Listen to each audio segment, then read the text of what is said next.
මේ තියෙන්නේ කපාගත්ත පොලොස් කෑලි ටික. මම තෙල් ටික එකතු කරනවා.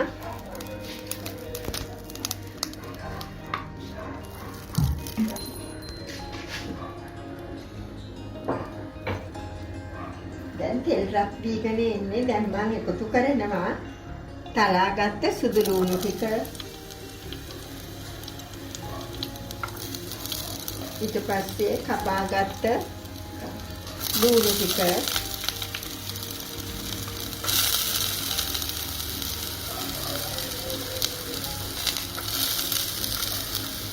ජන්තේ කරපිංච එකතු කරනවා.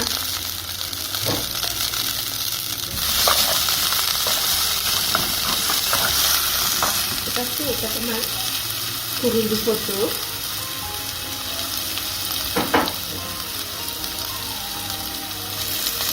කරදමූරු,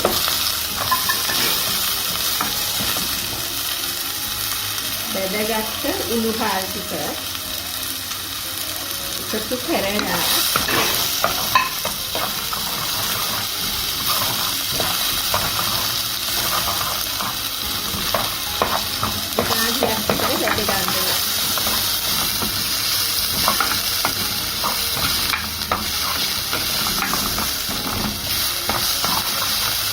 අඩු කරලා මිරිස් කුඩු ටික,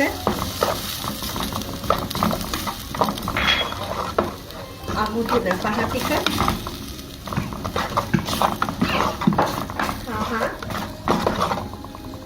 කුඩු ටික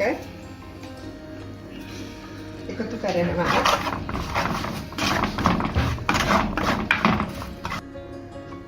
වතුර පොඩ්ඩක් එකතු කරනවා. දැන් කපාගත්ත පොලොස් ටික එකතු කරලා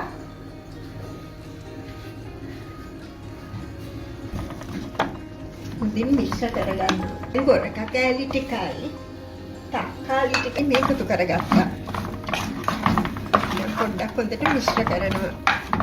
මම පොල් කිරි ටික එකතු කරන්න යන්නේ. මම දිය කිරි මිටි කිරි ගත්තේ සාමාන්‍ය පොල් ගෙඩියක දිය කිරි මිටි කිරි. එතන තිබ්බා කෝප්ප 5ක් විතර. දැන් මම ඒ කිරි ටික මේකට එකතු කරනවා. හොඳට වැඩි කරලා විනාඩි 10ක් 15ක් උයා ගන්නවා. අමු මිරිස් ටිකක් එකතු කර ගන්නවා. දැන් විනාඩි 15ක් ගියා. දැන් මම මේක ගින්දර අඩු කරලා මූඩියකින් වහලා මිනිත්තු 30ක් මිනිත්තු 45ක් විතර මද ගින්නේ උයා ගන්නවා. පිටින් පිට ඇරලා හැදි ගන්නවා. නැත්නම් අඩි අල්ලන්න පුළුවන් හින්දා. දැන් පොලොස් ටික තැම්බෙන්න මිනිත්තු 45ක් විතර ගියා. මිටි කිරි දාලා හිඳෙන්න.